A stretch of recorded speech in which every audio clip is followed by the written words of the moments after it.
जय श्री राम बच्चों। जय श्री राम। आज हम लोग class 11 chemistry chapter 2 structure of atom start करने जा रहे हैं। ठीक है, तो आज एक इंट्रोडक्शन टाइप क्लास है और मैं किसी भी चैप्टर को स्टार्ट करने से पहले ये बता देता हूँ कि उसमें हमें क्या क्या टॉपिक पढ़ने हैं, उसमें मोस्ट इंपॉर्टेंट टॉपिक कौन कौन से हैं, कौन से उसमें से मुश्किल है तुम्हारे लिए, कौन से इजी हैं, किस पे मेहनत तुम्हें ज़्यादा करनी है और भविष्य में कौन सा चैप्टर तुम्हारे काम आएगा 11th और 12th में। ये सारी बातें मैं तुम्हें आज बता दूंगा। ठीक है भाई,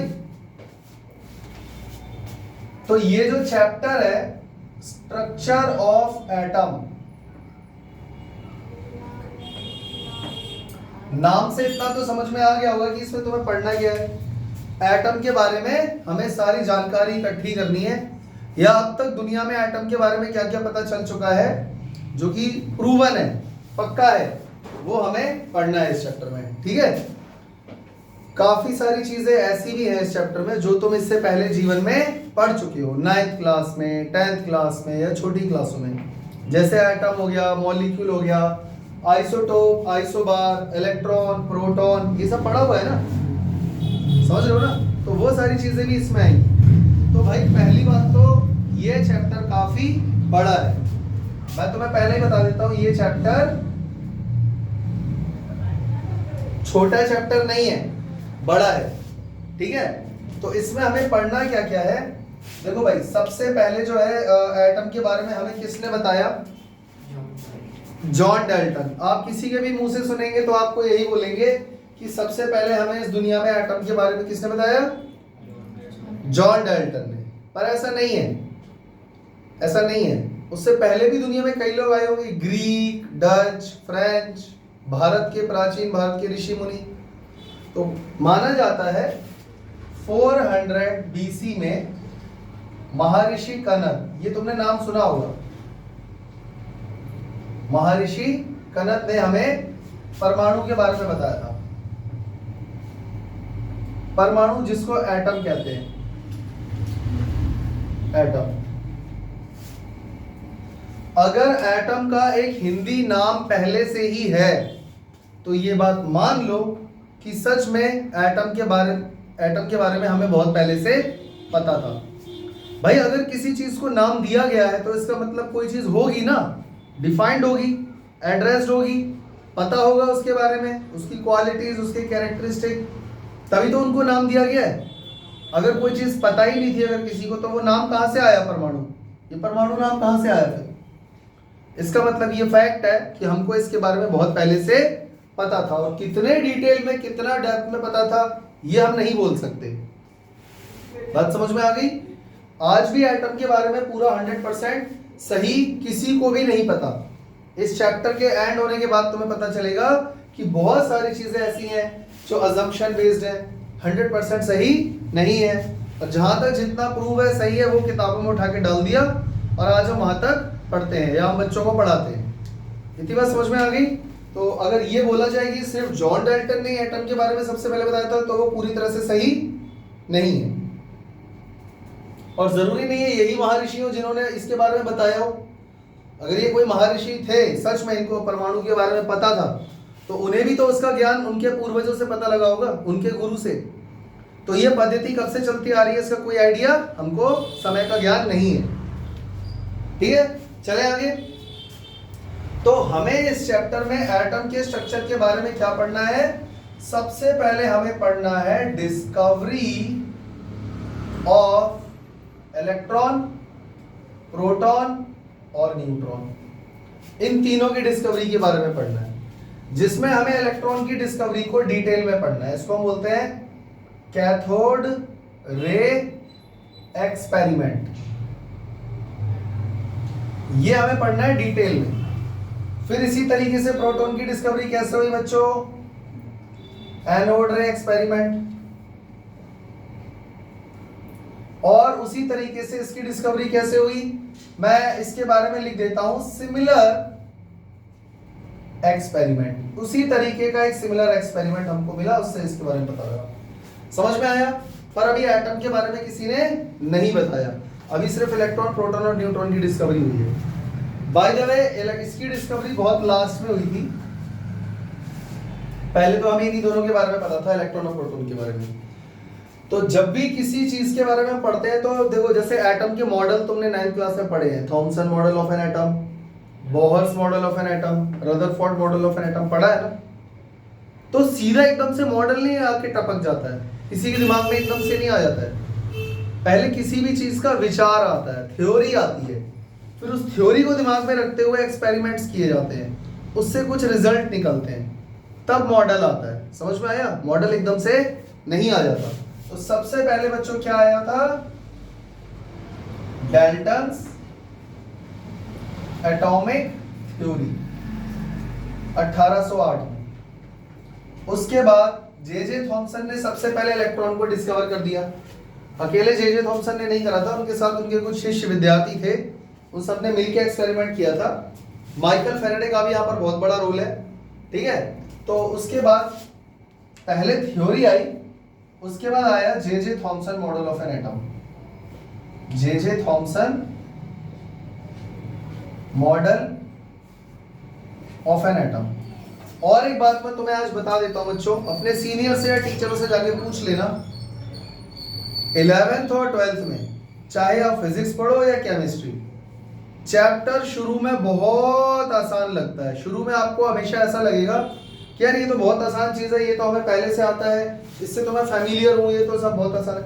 लेकिन जैसे जैसे चैप्टर आगे बढ़ता है ना, मिडवे में और उसके एंड में, तब आपको पता चलेगा कि उसमें कितनी सारी नई चीजें हैं। तो बच्चा क्या करता है 11th में, सबसे बड़ी दिक्कत उसके साथ ये होती है, स्टार्टिंग में उसको हल्के में लेता है चैप्टर में, और जब इंपॉर्टेंट चीजें, मुश्किल चीजें आनी शुरू होती हैं, तो क्योंकि वो हल्के में ले रहा था उस चैप्टर को, तो वो उसको समझ में नहीं आती है। तो अपना ध्यान और फोकस बनाकर रखना, ठीक है भाई। तो ये भी तुम्हें पता है, जे थॉमसन मॉडल भी तुमने पढ़ा हुआ है। उसके बाद क्या आया बच्चों?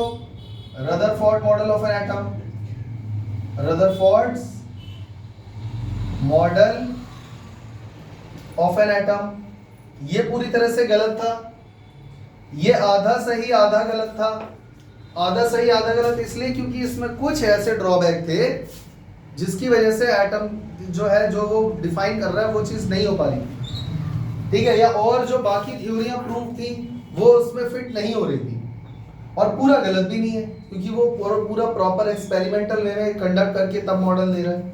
इसके बाद बच्चों आता है Bohr's model of an atom, Bohr's model of an atom. लेकिन थॉमसन के बाद बोहर का मॉडल किताब में तुम लोगों को डायरेक्ट नहीं पढ़ाया जा रहा, बीच में बहुत सारी डिस्कवरी हुई। मतलब ये समझ लो कि इसको, ये जो बोहर का मॉडल है ना भाई, ये आपको पढ़ना पड़ेगा डिटेल में। अब तक आप लोगों ने जे थॉमसन का मॉडल पढ़ा हुआ है 9th में, रदरफोर्ड का भी पढ़ा हुआ है, बोहर का जो मॉडल है ये आपने डिटेल में नहीं पढ़ा। सिर्फ 2-3 लाइनें पढ़ ली थी कि भाई ऐसे ऐसे शेल होते हैं, KLMN, n की वैल्यू 1 2 3 4, बस उतना पढ़ा था, है ना। लेकिन अब तुम इसको डिटेल में पढ़ोगे और तब तो पता चलेगा कि बोहर का मॉडल क्या है। लेकिन इतना ज्यादा डिटेल में तुम्हें इसको पढ़ना है कि इसमें कई सारे ऐसे टर्म्स आएंगे जो तुम्हें अगर पहले से नहीं पता तो तुम्हें बोहर का मॉडल कभी समझ में नहीं आएगा। तो इसीलिए रदरफोर्ड के मॉडल को पढ़ने के बाद बहुत सारे टर्म्स तुमको पढ़ने पड़ेंगे, थ्योरीज पढ़नी पड़ेंगी, और तब तुम्हें पढ़ना पड़ेगा बोहर का मॉडल। यानी इस बीच में क्या क्या पढ़ना है? Electro magnetic waves, electro magnetic spectrum, ये पढ़ना है। Black body radiation, black body radiation या फिर ब्लैक बॉडी, ठीक है। इसके अलावा photo electric effect, photo electric effect, यह आपको पढ़ना है। और राइडबर्ग इक्वेशन,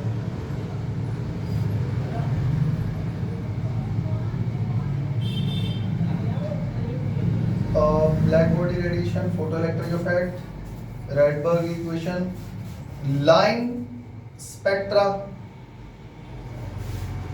या स्पेक्ट्रल लाइंस। ठीक है, ये सारी चीजें तुम्हें पढ़नी पड़ेगी और ये बहुत इंपॉर्टेंट चीजें हैं, मैं तुम्हें पहले बता दे रहा हूं। ये एक एक टॉपिक यहाँ पर बहुत इंपॉर्टेंट है।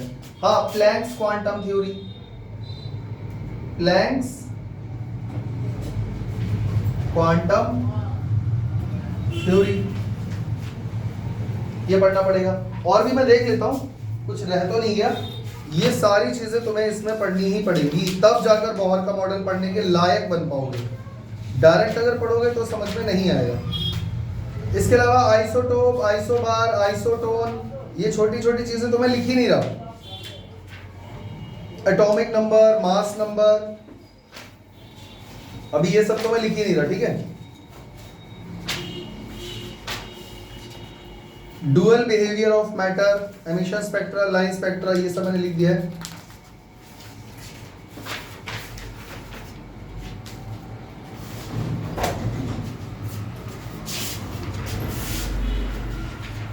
ये हो गया ना इलेक्ट्रॉनिक। हाँ, ये सारी चीजें तुम्हें पढ़नी ही पड़ेगी। इसके बाद एक चीज और आई थी,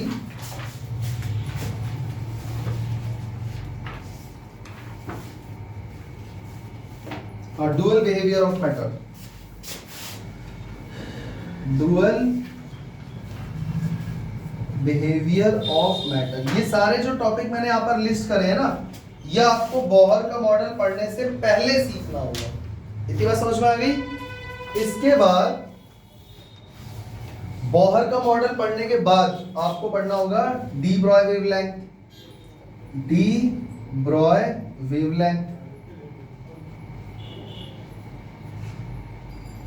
Heisenberg uncertainty principle, Heisenberg's uncertainty principle. उसके बाद ये दोनों चीजें पढ़ने के बाद आएगा quantum mechanical model of an atom. यानी ये तीनों नाम तो तुमने एटलीस्ट सुने ही है। पहले ये सारा पढ़ना है, फिर बोहर का मॉडल आएगा, बोहर के मॉडल के बाद ये दो टॉपिक, और उसके बाद आएगा quantum mechanical model of an atom, जो अभी चल रहा है, जो अभी मतलब हम सही मानते हैं। और 100% ये भी सही नहीं है। Quantum mechanical model of an atom, ये पढ़ना है फिर हमें लास्ट में। 3 मॉडल ये हो गए।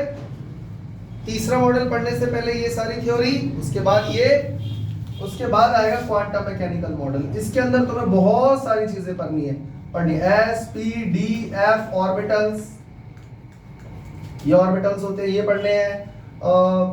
इसके अलावा Hund's rule, Pauli exclusion principal,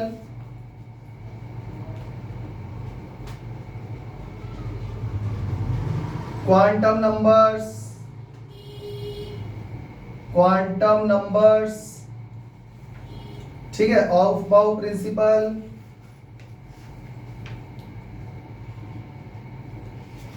ठीक है, how to fill electrons, how to fill electrons in orbitals.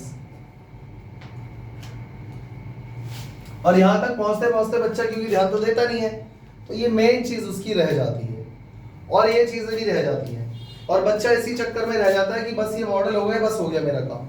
और असली क्वेश्चन यहां से आते हैं, यहां से आते हैं, और इसके अंदर से आते हैं। आज घर जाकर इसका स्क्रीनशॉट लेकर कॉपी में लिख लेना ये सारे टॉपिक। जहां से भी चैप्टर के नोट्स बनाना स्टार्ट करोगे ना, उससे पहले ये सारे टॉपिक जाके लिख लेना, ताकि तुम्हें पता रहे कि मुझे ये आने चाहिए, मैंने ये कवर कर पाए, मुझे ये आते हैं। टिक मारते जाना जैसे जैसे होते जाए, और कॉपी में काम करते जाना। बात समझ में आ गई? चले आगे।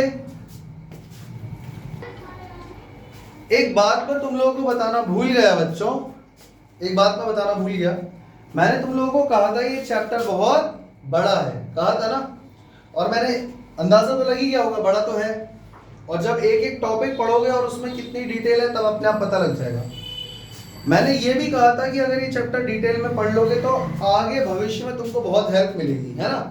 तो मैं तुम्हें बता देता हूं बच्चों, 12th क्लास में फिजिक्स में पार्ट 2 के अंदर एक पूरा चैप्टर है एटम। मेरी बात समझे? अभी 11th में नहीं, 12th क्लास में। तो अगर ये तीनों टॉपिक तुमने डिटेल में पढ़ लिए तो तुम्हारा 12th क्लास का एक चैप्टर कवर हो गया कि नहीं? मेरी बात समझ में आई? 12th क्लास में एक चैप्टर है dual nature of matter. 12th physics part 2 के अंदर एक चैप्टर है डुअल नेचर ऑफ मैटर। इस चैप्टर के अंदर ये दोनों टॉपिक आ जाएंगे और साथ में ये भी आ जाएगा फोटो इलेक्ट्रिक इफेक्ट। मेरी बात समझ में आई बच्चों?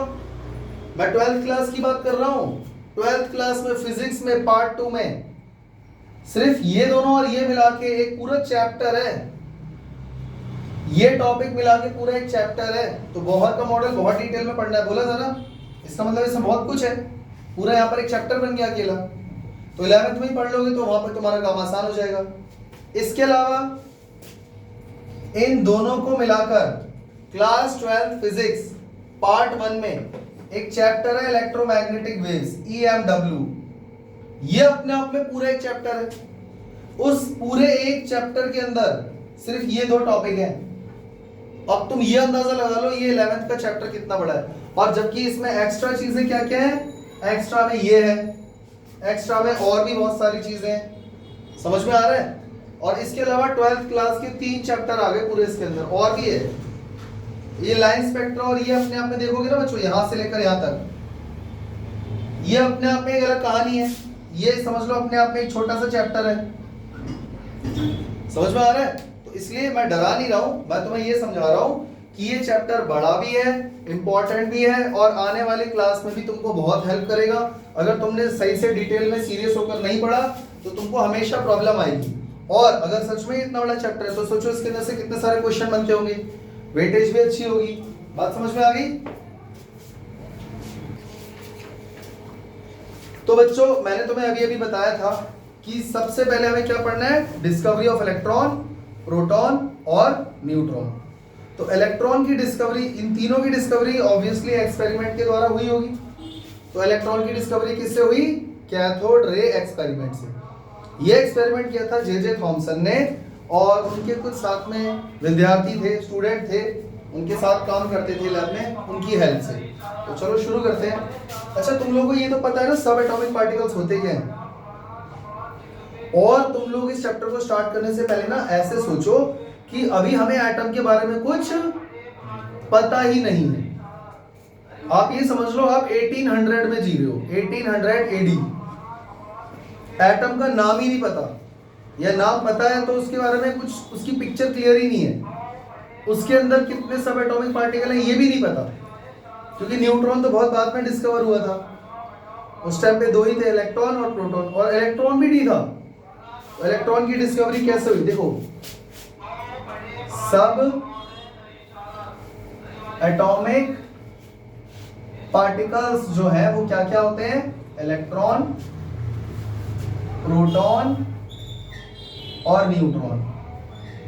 हमें इस चैप्टर में सिर्फ इन तीनों से ही लेना देना है, समझ गए? लेकिन हकीकत में देखा जाए ना, आज हमें इसके एटम के अंदर इतने सारे पार्टिकल पता है कि तुम सोच भी नहीं सकते। जैसे neutrino, anti neutrino, quarks. Quarks भी 2 टाइप के होते हैं, up quark, down quark, positron, ठीक है, alpha particles, beta particle, gamma particle. ये सब न्यूक्लियस के अंदर होते हैं, पर न्यूक्लियस भी तो एटम के अंदर ही है।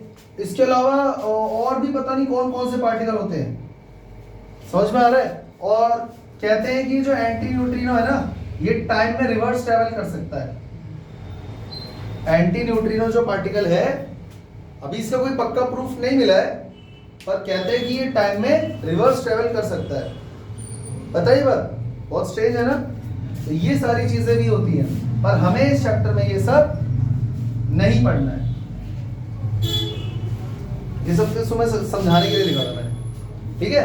तो अभी हम लोग बहुत पुराने टाइम में चले गए हैं और सबसे पहले अभी हमें एटम की तो पिक्चर ही नहीं पता, इवन सब एटॉमिक पार्टिकल भी नहीं पता। तो सबसे पहले क्या हुआ था बच्चों? Discovery of electron. और डिस्कवरी ऑफ इलेक्ट्रॉन किससे हुई बच्चों? Cathode ray experiment. Cathode ray experiment. तो आज हम लोग इसी पे चर्चा करेंगे कि ये कैथोड रे एक्सपेरिमेंट आखिर है क्या। करें शुरू? देखो बच्चों, जे थॉमसन और उसके विद्यार्थियों ने क्या करा? J Thomson and his students, इन्होंने क्या करा? इन्होंने ना एक ऐसे ट्यूब ले ली, डिस्चार्ज ट्यूब। इसको ना डिस्चार्ज ट्यूब एक्सपेरिमेंट भी बोलते हैं। डिस्चार्ज ट्यूब एक्सपेरिमेंट भी इसको बोलते हैं। ठीक है, इन्होंने एक ट्यूब ली इस तरीके से,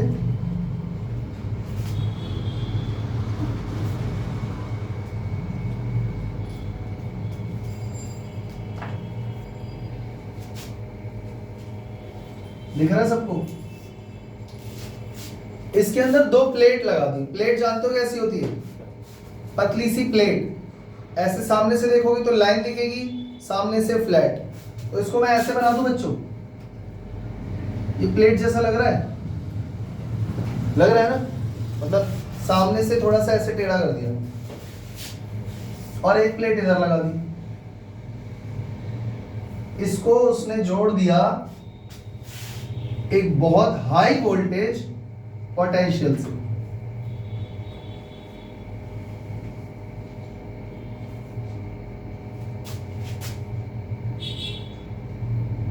और भी बहुत सारी चीजें यहाँ पे लगाई जाती हैं, पर मैं वो सब नहीं बना रहा हूं। ये एक काम करो, इसको नेगेटिव कर दो, इसको पॉजिटिव कर दो। ठीक है, तो करंट यहां से जाएगा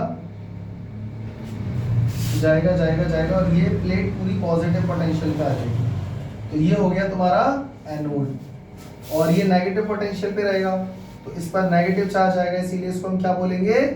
एनोड। इतनी बात समझ में आ गई? ये उसने एक क्या लिया है? एक क्या? ओ सॉरी, दोनों में एनोड लिख दिया क्या? अरे यार, ऐसा क्यों हो रहा है? तो ये कैथोड हो गया, वो एनोड हो गया। मतलब इस पर नेगेटिव पोटेंशियल है और इस पर पॉजिटिव है। बच्चों पहले तुम मुझे ये बताओ, अगर मैं यहाँ पर एक करंट मेजर करने वाला एमीटर लगा दूं या माइक्रो एमीटर लगा दूं, तो क्या यहाँ करंट पास होगा? क्यों? ये वायर में तो करंट फ्लो हो रहा है, लेकिन इसके बीच में तो एयर है ना, air good conductor of electricity है। तो करंट यहां से गया और ऐसे करके इसके यहां से आता, कैसे जाएगा? करंट कहां है?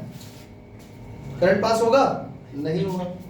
और एक बात सुनो बच्चों, इसने क्या करा? इसने यहां पर एक छोटा सा होल करके और यहां पर एक नल लगा दिया। नल कह लो या कुछ भी, टैपिंग कह लो।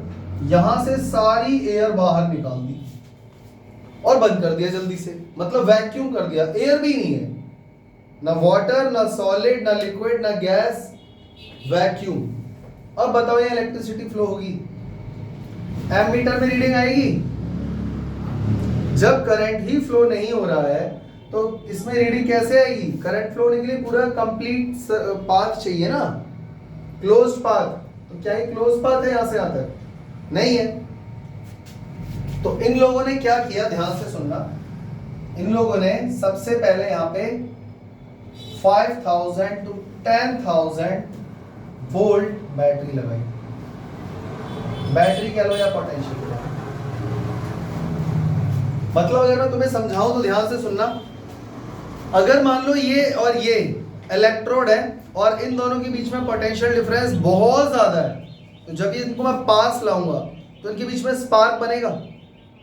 ऐसा कभी देखा है? टीवी में, मूवीज में देखा होगा, वो विलेन वगैरह करंट लेकर आते हैं और फिर दो इलेक्ट्रोड के बीच में स्पार्क बनता है। तो जब मैंने इसको इससे टच नहीं करा, ये दूर है, तो स्पार्क कैसे बन रहा है? हवा में। ऐसा इसलिए होता है क्योंकि इन दोनों का पोटेंशियल डिफरेंस बहुत ज्यादा है।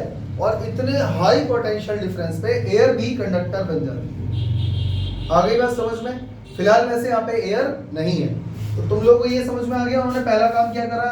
उन्होंने यहाँ पे 5000 से 10,000 वोल्ट की बैटरी ली हुई है, मतलब कि बहुत स्ट्रॉन्ग पोटेंशियल है इस और इस प्लेट के बीच में। इस प्लेट पर बहुत सारा क्या है, पॉजिटिव चार्ज है, और इस पर बहुत सारा बहुत स्ट्रॉन्ग नेगेटिव चार्ज है। समझ में आ गया? दूसरा काम इन्होंने क्या करा, वैक्यूम क्रिएट कर दिया। वैक्यूम ऑफ 0.001 एटीएम, मतलब कि 10 पावर -3 एटीएम।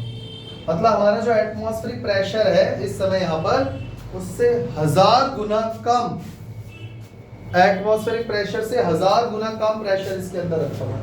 मतलब सारी हवा इसके अंदर से निकाल ली ऑलमोस्ट। इतनी बात समझ में आ गई? और तीसरी चीज इन्होंने यहां पर क्या करी, फिल एन इनर्ट गैस। ऐसा नहीं कि हवा निकाल के वापस से इनर्ट गैस भर दी। अब 0.001 एटीएम अगर प्रेशर है तो उतने में भी कुछ तो पार्टिकल्स होंगे ना, तो उन्होंने कोई इनर्ट गैस ले ली। इनर्ट गैस पता नहीं कैमरे में आ रहा होगा या नहीं, ये ग्रुप 18 के एलिमेंट्स होते हैं ना, जो हीलियम, नियॉन, आर्गन, क्रिप्टन, ज़ेरॉन, ये ग्रुप 18 के एलिमेंट्स। ग्रुप 18 में नोबल गैसेस है ना सारी, नोबल गैस, इनर्ट गैस, वो फिल कर दी इसने। बहुत कम ना के बराबर एयर के पार्टिकल से, गैस के पार्टिकल से, ठीक है। तो इससे हुआ क्या, इससे रिजल्ट क्या निकला, ये काम करने के बाद इससे इनको कंक्लूजन क्या मिला, वही तुम्हें देखना है।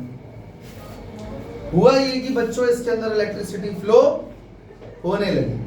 अगर करंट इधर जा रहा है तो इलेक्ट्रॉन उल्टा जा रहे होंगे, ये तो पता है ना। अगर मान लो इस वायर में करंट इधर जा रहा है तो इलेक्ट्रॉन किधर जा रहे होंगे, उल्टा। ये तो 10th में पढ़ा है। तो जरा सोचो, करंट इधर जा रहा है तो इलेक्ट्रॉन इधर। ये पाया गया कि यहां से कुछ रेज इधर जा रही हैं। इधर कौन जा रहा है बच्चों, रेज। ये आंखों से दिखाई नहीं दे रही हैं, इनको बस कैसे आइडेंटिफाई किया गया वो अभी मैं बताता हूं। इधर की तरफ कुछ रेज जा रही हैं, ये क्या है बच्चों, रेज। और इन्हीं रेज को बाद में नाम दिया गया कैथोड रेज, ठीक है, क्योंकि ये कैथोड वाली साइड से निकल के उधर की तरफ जा रही है। इतनी बात समझ में आ गई? इसको क्या नाम दिया गया बाद में, कैथोड रेज। क्या क्या रिजल्ट देखने को मिल रहा है, rays emerges from cathode and end at anode। मतलब कैथोड से निकल रही है और एनोड पे जाकर खत्म हो जा रही है, ठीक है बच्चों। इन रेज के अंदर कोई तो पार्टिकल होगा। वैसे मैं तुम्हें पहले से ही बता दे रहा हूं, वो दरअसल इलेक्ट्रॉन है। जो पार्टिकल्स इधर जा रहे हैं वो क्या है, इस रेस के अंदर कोई तो पार्टिकल होगा ना। वो पार्टिकल कौन है, बाद में पता चला कि वो इलेक्ट्रॉन है, पर मैं तुम्हें पहले से ही बता दे रहा हूं। तो ये जो पार्टिकल्स है ना कैथोड रेज में, पार्टिकल्स इन कैथोड रेज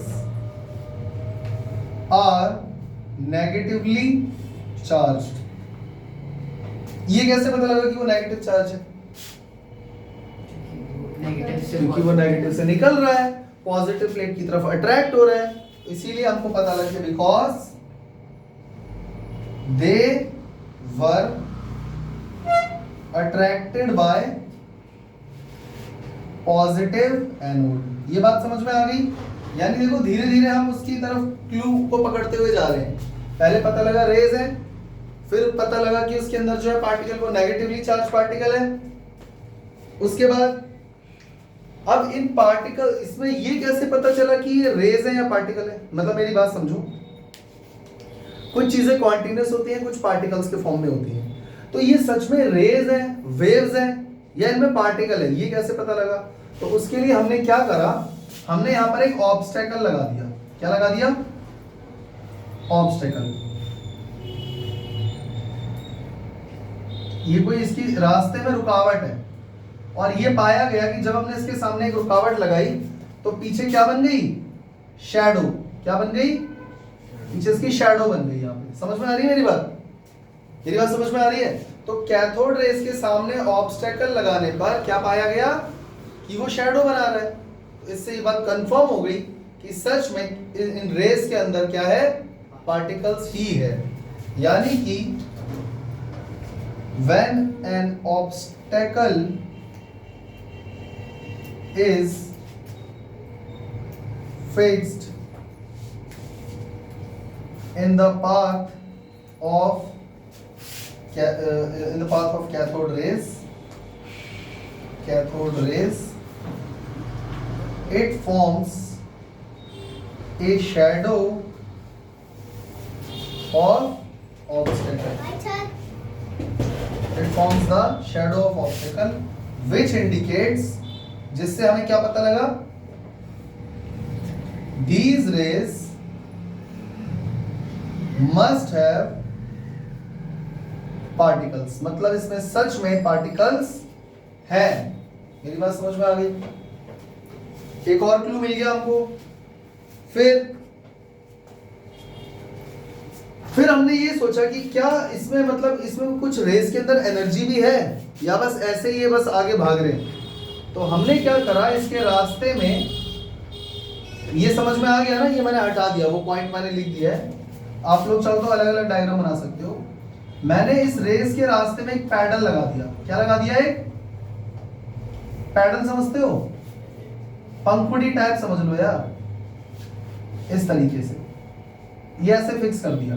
तो जब ये पार्टिकल्स इसको हिट करेंगे तो बच्चों ये घूमेगा या नहीं घूमेगा, घूमेगा ना।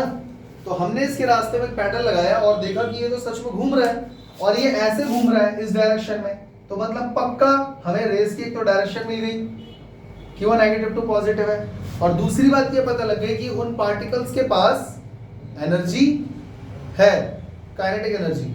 तभी तो उससे वर्क डन किया इसने, रोटेट कराया। इसका मतलब ये हुआ these particles have kinetic energy with them,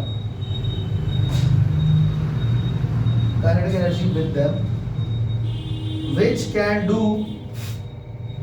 can do some mechanical work to rotate the pedal, which comes in the path of rays। ये बात समझ में आई या नहीं आई? एक और क्लू हमें मिल गया। इसके बाद मुझे लगता है मुझे इरेज करना पड़ेगा क्योंकि जगह की थोड़ी सी कमी है। या फिर एक काम करता हूँ, एक काम करना, यहाँ तक ना पहले लिख लेना, मेरी बात समझ रहे हो।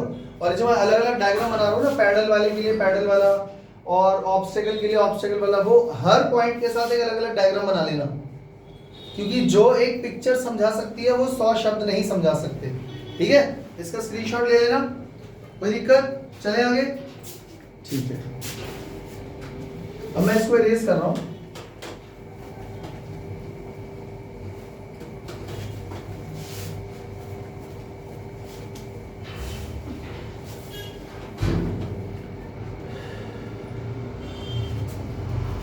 देखो,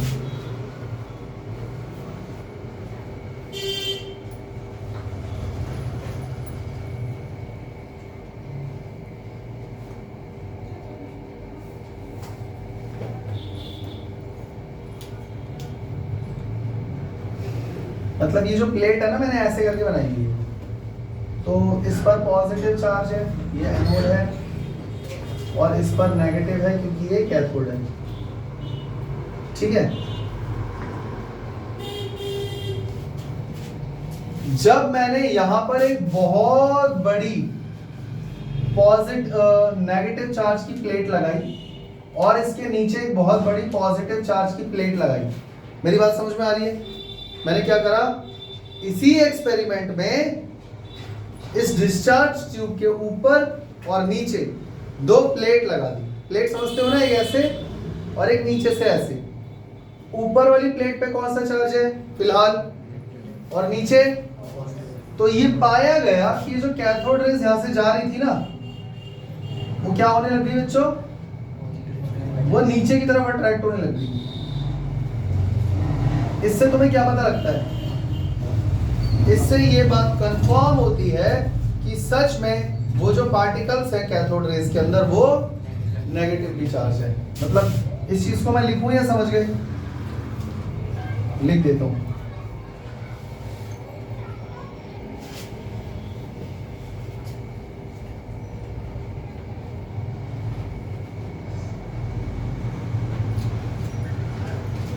When two oppositely charged plates are placed above and below the discharge tube,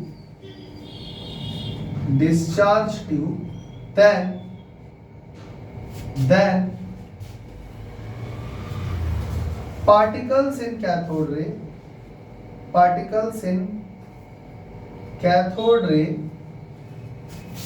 were attracted by positive plate। ये बात सबको समझ में आ गई। फिर क्या हुआ, मैं इसी डायग्राम में थोड़े से चेंजेस कर दूं। फिर हमने क्या करा बच्चों, ये वाला देख लेना, ये डायग्राम इस वाले पॉइंट के साथ बनाना है, फिर उसके बाद एक दूसरा डायग्राम बनाना है, उसके बाद मैं दूसरा पॉइंट लिखूंगा, पर मैं इसी में चेंजेस कर दे रहा हूं।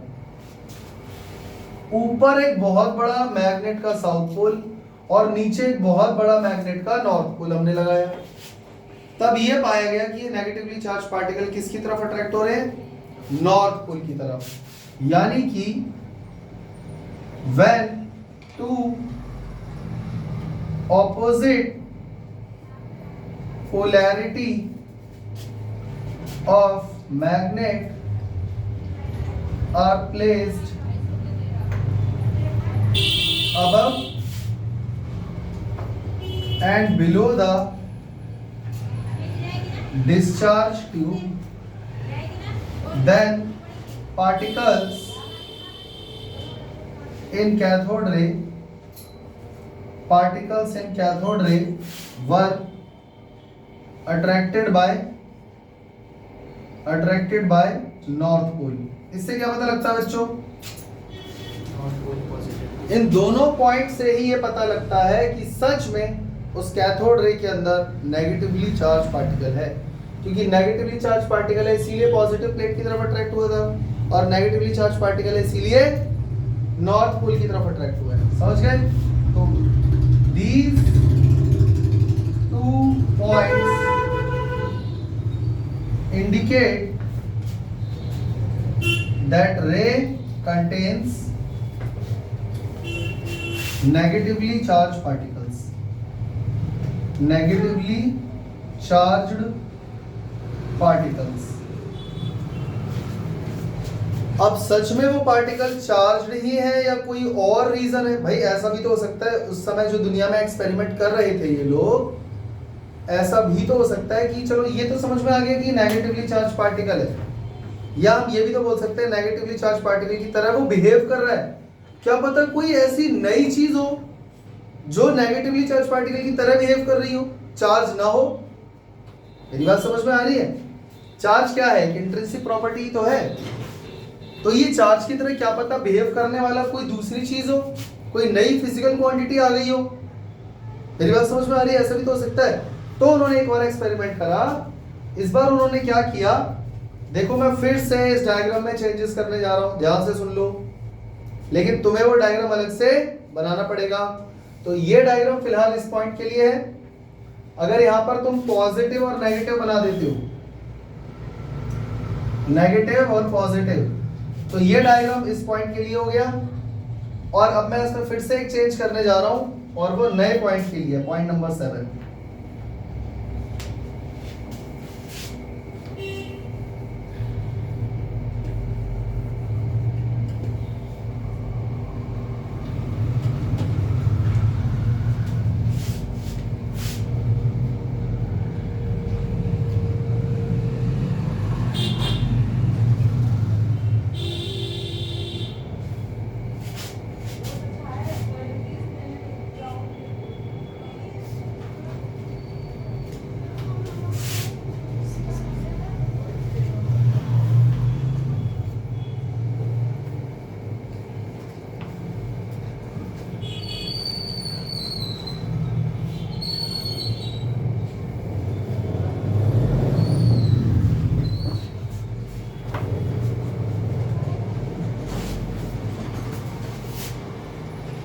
बच्चों ये जो मैंने ब्लैक कलर का पीछे शेड किया है ना, इसका मतलब समझो ये एक फ्लोरोसेंट मटेरियल है। फ्लोरोसेंट मटेरियल के बारे में मैं तुम्हें पहले से बता देता हूं। ZnS का मतलब होता है जिंक सल्फाइड। जिंक सल्फाइड एक फ्लोरोसेंट मटेरियल है। अगर किसी भी फ्लोरोसेंट मटेरियल पे कोई चार्ज पार्टिकल हिट करेगा तो वो ग्लो करेगा। क्या करेगा? ऐसे छोटा सा ग्लो करेगा। नहीं समझे?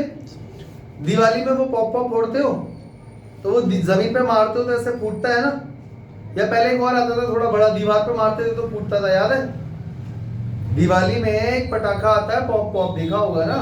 तो आप ऐसे समझ लो कि जब भी कोई चार्ज पार्टिकल किसी फ्लोरोसेंट मटेरियल पे हिट करेगा तो क्या होगा? एक छोटा सा ग्लो होगा लाइट का। समझ गए? तो मैंने क्या करा, ये जो एनोड वाली प्लेट है ना, इसको मैंने परफोरेट कर दिया। क्या कर दिया? परफोरेट का मतलब होता है छोटे छोटे होल्स कर देना।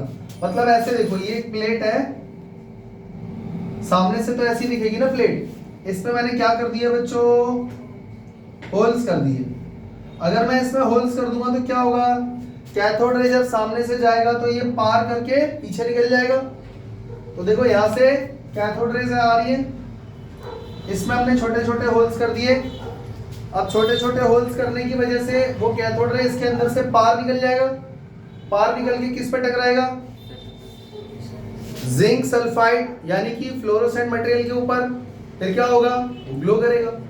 इससे ये कंफर्म हो जाएगा कि हाँ सच में वो पार्टिकल चार्ज ही है। बात समझ में आ गई? वो पार्टिकल चार्ज की तरह बिहेव नहीं कर रहा, बल्कि वो पार्टिकल चार्ज्ड ही है। मेरी बात समझ में आ गई? तो इसको मैं लिखने जा रहा हूं, ध्यान से देख लेना। इसका डायग्राम ऐसे बनेगा। By perforating the anode plate and plating a fluorescent material behind it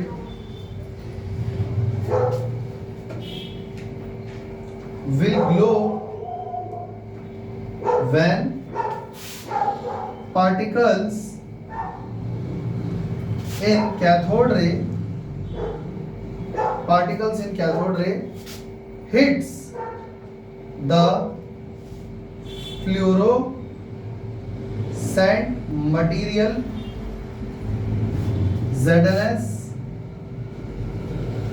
which indicates that particles are charged, कि वो चार्ज्ड पार्टिकल है। ये बात समझ में आई सबको? पक्का? इसमें याद रखना, डायग्राम तुम्हें सबके लिए अलग अलग बनाने पड़ेंगे। समझ गया ना? मैंने एक ही डायग्राम से काम चला लिया, तुमको अलग अलग बनाने पड़ेगी। चले आगे, इसका स्क्रीनशॉट ले लेना। मैं यहाँ के पॉइंट्स कुछ इरेज कर रहा हूँ, लिख लेना, ठीक है? तो ये मैं इरेज कर देता हूँ। कितने हो गए? 4 5 6 7 8। इसके अलावा और भी कुछ ऐसी पॉइंट्स हैं, मैं यहाँ पर थोड़ा शॉर्ट में लिख रहा हूँ, तुम लोग पूरा इसको फुल सेंटेंस बना के लिख लेना। वो ये कि इन पार्टिकल्स में इतनी एनर्जी है कि ये छोटे मोटे प्लेट्स को तो ऐसे ही पार कर जाएंगे। Number 8, the cathode rays can penetrate समझते हो? आर पार करके, टकरा के आर पार करके चले जाना। जैसे अगर मैं यहाँ पे बंदूक से गोली चलाऊंगा बोर्ड पे, तो वो इसको पार कर जाएगा, तो उसको बोलते हैं पेनिट्रेट करना, ठीक है? Cathode rays can penetrate lighter sheets of light element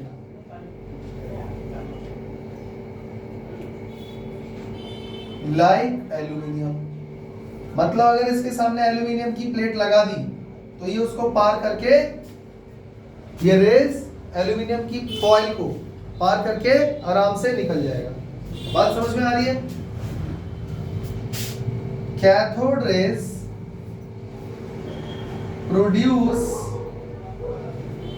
heating effect अगर मान लो कोई मैंने ऐसी प्लेट ले ली जिसको ये पार करके नहीं जा पा रहे, तब क्या होगा? तब ये उस पर हिट करेंगे और हिट होकर उसको गर्म करेंगे, मतलब कि ये हीटिंग इफेक्ट प्रोड्यूस करते हैं ऑन या बाय हिटिंग या स्ट्राइकिंग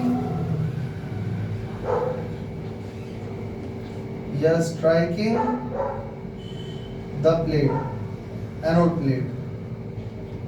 ठीक है, समझ में आ गया? इसके अलावा और क्या क्या इफेक्ट ये शो करता है कैथोड रेज? अगर कोई सर्टेन एलिमेंट लोगे तो ये एक्स रेज भी प्रोड्यूस कर सकता है, जैसे कॉपर है,